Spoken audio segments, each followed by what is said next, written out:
आज का दंगल दिल्ली की सरहद पर खड़े किसानों की खबर को लेकर है। पश्चिमी यूपी में ग्रेटर नोएडा समेत आसपास के 20 जिलों के किसान दिल्ली आने के लिए चल पड़े हैं। पुलिस ने किसानों को दिल्ली बॉर्डर के पास दलित प्रेरणा स्थल के पास रोका हुआ है। किसानों ने सड़कें खाली करने की बात कही है और सरकार से बातचीत की कोशिश भी चल रही है, लेकिन यूपी के किसानों के दिल्ली मार्च से सुबह दिल्ली की सरहदी सड़कों पर लंबा ट्रैफिक जैम दिखाई दिया।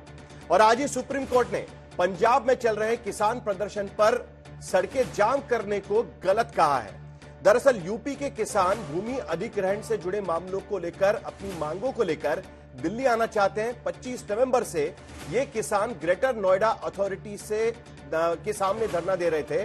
फिर 28 नवंबर से ये यमुना एक्सप्रेस अथॉरिटी पर आए और अब दिल्ली की तरफ कूच करने की सोच रहे थे। ये किसान जमीन अधिग्रहण के बदले मुआवजे से लेकर 10% विकसित भूखंड और 64% अधिक मुआवजे जैसी मांगों को लेकर दिल्ली जाना चाह रहे थे। उधर पंजाब हरियाणा के किसानों ने भी 6 दिसंबर को दिल्ली कूच करने का ऐलान कर दिया है और उनकी सबसे बड़ी मांग एमएसपी गारंटी कानून की है। तो सवाल यही है कि क्या किसानों के नाम पर फिर से नया घमासान, नई राजनीति शुरू हो रही है?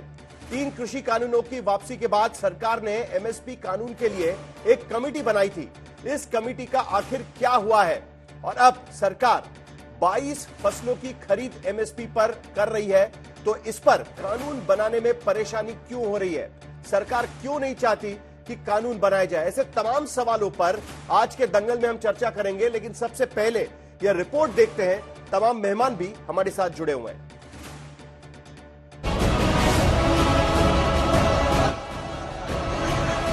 जो ह्यूमन बैरिकेडिंग है वो भी तोड़ दी यहाँ पर, देखिए, और धीरे धीरे करके अब आगे बढ़ रहे हैं।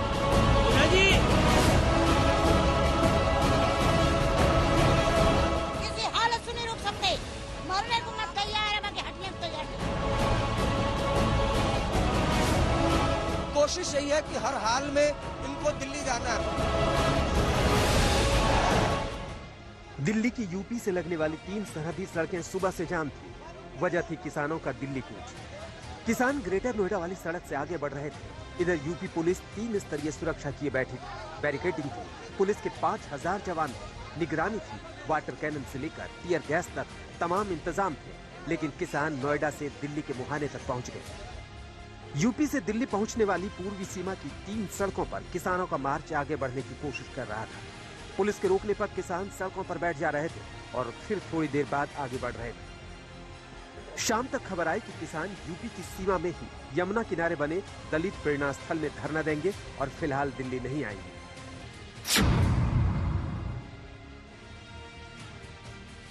दरअसल किसानों का यह नया आंदोलन उत्तर प्रदेश के ग्रेटर नोएडा से भूमि अधिग्रहण और मुआवजे और अन्य मांगों को लेकर 25 नवंबर से शुरू हुआ है।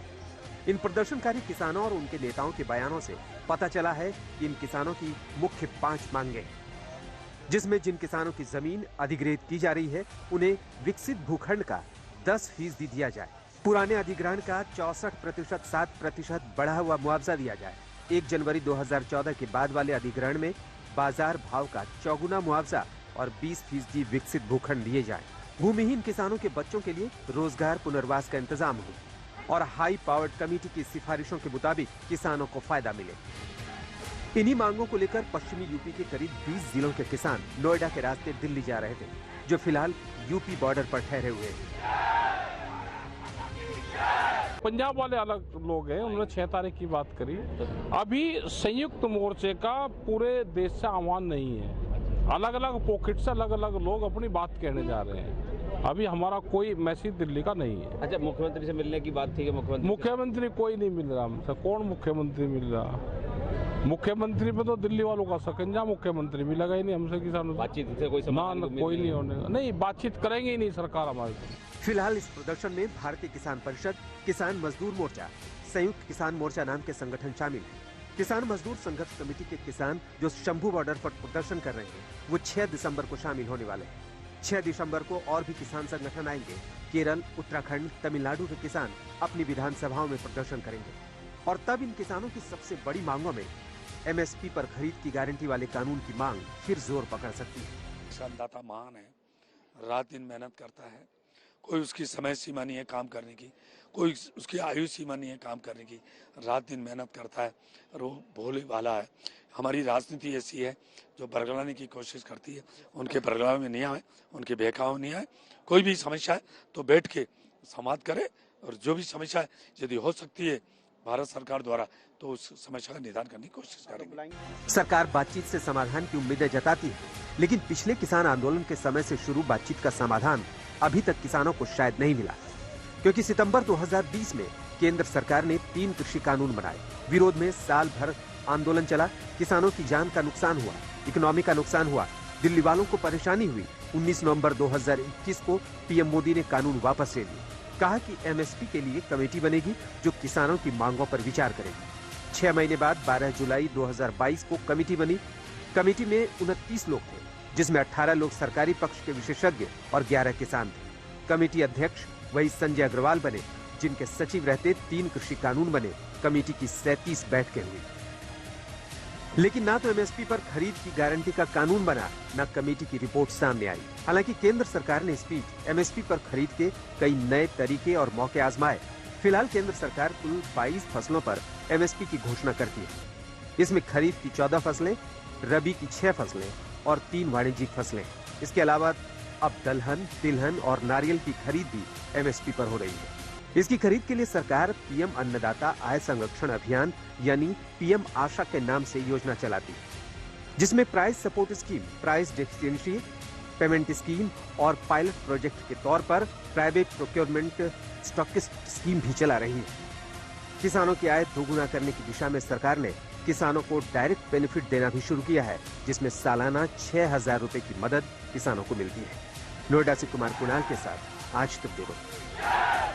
तो दिल्ली के दोनों बॉर्डर से किसान दिल्ली की तरफ कूच करना चाहते हैं। उत्तर प्रदेश के किसान चाहते हैं कि भाई हमें अपनी जमीन का मुआवजा मिले, तो दूसरी तरफ पंजाब और हरियाणा के किसान चाहते हैं कि हमें एमएसपी मिले। आखिरकार किसानों की मांग को लेकर अभी भी राजनीति चल रही है क्या? फिलहाल एक बड़ी खबर इस वक्त आ रही है। संयुक्त किसान द्वारा आज दिल्ली कूच को लेकर किसान द्वारा आंदोलन किया जा रहा था। किसान और प्राधिकरण के बीच में कई घंटों तक बातचीत चली है। ग्रेटर नोएडा यमुना प्राधिकरण ने 1 हफ्ते का समय मांगा है। 1 हफ्ते के अंदर किसानों की समस्याओं का समाधान किया जाएगा, यह कहा गया है। यमुना अथॉरिटी की तरफ से ओएसडी शैलेंद्र सिंह, नोएडा अथॉरिटी की तरफ से ACO Mahendra Prasad, greater Noida authority OSD, ये सारे लोग इस बातचीत में मौजूद रहे थे। पुलिस प्रशासन के अधिकारी भी इस मीटिंग में मौजूद थे। किसानों द्वारा प्राधिकरण के अधिकारियों की बात मानकर फिलहाल दलित प्रेरणा स्थल पे 1 हफ्ते तक इंतजार करने का उन्होंने बातचीत की है और उसके साथ अब आवाजाही भी शुरू हो चुकी है। कुमार कुणाल हमारे संवाददाता इस वक्त जहां पर ये प्रदर्शन चल रहा है वहां से हम कुमार कुणाल मौजूद है। कुणाल, क्या आप कह सकते हैं कि भाई अभी यह आंदोलन रुक गया है या फिलहाल आज का मरण कल तक टाल दिया गया है? 1 हफ्ते के भीतर कोई सॉल्यूशन आ पाएगा, क्योंकि यह मामला तो कई सालों से चल रहा है। बिल्कुल साहिल, और ये ऐसा मामला है जो जहां से एक किसान जो पूरा आंदोलन है उसकी पृष्ठभूमि तैयार हुई थी, यानी भट्टा परसौल, नोएडा के पास भट्टा परसौल आप याद करेंगे। और जब वहां पर राहुल गांधी गए थे, एक तरीके से कहा गया था कि राहुल गांधी को लॉन्च करने के लिए वो पूरी योजना तैयार की गई थी। वहां पर भूमि अधिग्रहण को लेकर के उन्होंने मामला उठाया था और फिर 2013 में भूमि अधिग्रहण कानून, तब यूपीए की सरकार हुआ करती थी, तब पास भी किया गया। लेकिन अब ये जो किसान आज सड़कों पर थे, उनका ये कहना है कि जहां से ये पूरा मामला शुरू हुआ, पूरी घटना शुरू हुई, क्या अभी किसान दिल्ली नहीं जाएंगे? उस कानून क्या का फायदा नहीं मिल रहा? अभी किसान दिल्ली नहीं जाएंगे? अभी की खबर क्या है? नहीं जाएंगे। क्या अभी वो रोक गए हैं? 1 हफ्ते तक रुकेंगे? क्या लग रहा है अभी की खबर यही है कि आज 3 घंटे तक वो सड़कों पर रहे दिल्ली जाने के लिए। उसके बाद जिस दलित प्रेरणा स्थल पर मैं अभी मौजूद हूं, वहीं पर किसानों को कहा गया कि आप सड़क छोड़िए, अंदर आ जाइए, आपसे तब तक हम बातचीत करेंगे। जो उत्तर प्रदेश के मुख्य सचिव हैं, चीफ सेक्रेटरी हैं, वो बातचीत करेंगे किसानों से और किसानों को तब तक मनाने की कोशिश की जाएगी। और अगर बातचीत विफल होती है तो यहां से दिल्ली का जो बॉर्डर है वो लगभग 2 किलोमीटर है। तो किसानों ने कहा है कि अगर बातचीत बातचीत विफल होती है, जो कि उन्हें लगता है कि होगी, क्योंकि कई सालों से ये बातचीत चल रही है, सरकार मान नहीं रही है, तो ऐसे में फिर से वो दोबारा दिल्ली कूच करेंगे। तो अभी हम थोड़ी तस्वीर भी आपको हम कोशिश करते हैं साहिल यहाँ से दिखाने की कि किस तरीके से जो किसान है वो किसान यहाँ पर अभी हमारे पीछे आपको बैकग्राउंड में दिखाई देंगे कि यहाँ पर अभी किसान इकट्ठा है, किसान जुटे हुए हैं, किसान यहाँ से हिल नहीं रहे हैं, सड़क छोड़ दिया है, लेकिन अंदर आकर के बैठ गए हैं और कह रहे हैं क्या कि हमारी मांग नहीं मानेंगे तब तक हम यहीं बैठे रहेंगे और इंतजार करेंगे किसी फैसले का। तो 8 तारीख तक नोएडा की बॉर्डर से तो किसान अंदर नहीं आएंगे, लेकिन 6 तारीख जो आने वाले हैं हरियाणा पंजाब से, उसके बारे में सरकार क्या सोच रही है? उनको कैसे रोकेंगे? देखिए वो बड़ी चुनौती है, क्योंकि जो हरियाणा और पंजाब का किसान यूनियन है ना, वो ज्यादा मजबूत है। हालांकि वो अभी शंभू बॉर्डर पर बैठे हुए हैं, जो कि दिल्ली से काफी दूर है, कई 100 किलोमीटर दूर है, तो वहां से आना दिल्ली तक में थोड़ी मुश्किल है। और बीच में हरियाणा की सरकार है जो कि बीजेपी सरकार है, तो इसमें आसान नहीं होगा उनका दिल्ली तक पहुंचना, वहां पर रोकने की कोशिश की जाएगी। और अभी चुनाव भी नहीं है हरियाणा में, जिससे कि बहुत ज्यादा उन पर पॉलिटिकल प्रेशर हो कि उन्हें आने देना ही देना है, तो ऐसे में अभी हरियाणा में उनको रोका जाएगा ऐसा मुझे लगता है। लेकिन किसान आंदोलन एक तरीके से फिर से जो है बहुत ज्यादा जोर पकड़ रहा है अलग अलग मुद्दों को लेकर, चाहे वो एमएसपी का हो या भूमि अधिग्रहण का मामला हो, जो नोएडा के किसान है वो कहते हैं कि भाई भूमि अधिग्रहण को लेकर हमारी मांगे पूरी करो, जो 64% मुआवजा कहा था वो दे दो, 20% तक हमें जो डेवलप्ड लैंड में हमको जगह चाहिए वो भी हमको दे दो। दूसरी तरफ जो पंजाब हरियाणा के किसान है वो कह रहे हैं कि भाई हमको तो एमएसपी कानून लागू करो। तो क्या ये दोनों किसान एक दूसरे से मिलजुल कर दिल्ली की तरफ कूच तो नहीं करेंगे? क्योंकि अब तक तो दोनों का कोऑर्डिनेशन नजर नहीं आ रहा है, ये तो बड़ा अलग मामला हो जाएगा फिर।